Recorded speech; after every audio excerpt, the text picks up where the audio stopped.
நம்ம தமிழ்நாட்டு அரசியல் கட்சி தலைவர்கள் வந்து எல்லாரையுமே நீங்கள் படிங்கன்னு தான் சொல்லுவாங்க. எல்லா அரசியல் கட்சி தலைவர்களுமே ஒரு தலைவர்கள் கூட நீ குடிக்க போ, நீ குடி அப்படின்னு சொல்ல மாட்டாங்க.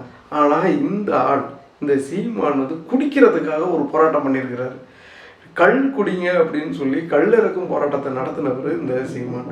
ஸோ இவர் நல்ல தலைவரா?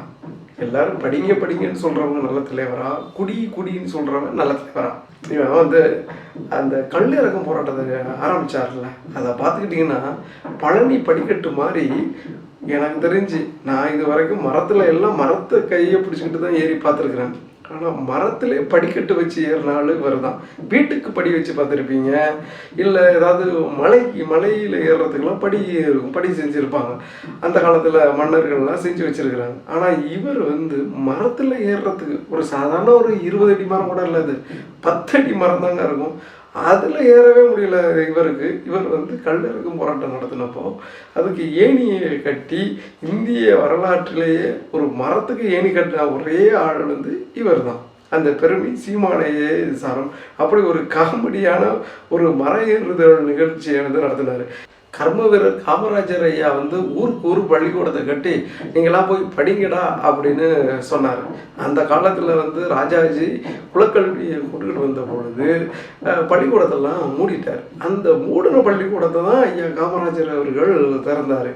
ஆனால் இந்த சீமான் இருக்கிறார்ல, நீ வந்து படிக்காத, நீ வந்து குலத்தொழிலில் பாரு, குலத்தொழில் கிடையாது, குல தெய்வத்தின் தொழிலில் பாரு அப்படின்னு சொல்லி மாடு மேய்க்க சொல்லிட்டு தெரிகிறாருங்க இவர் எப்படிங்க நல்ல தலைவராக இருப்பார்?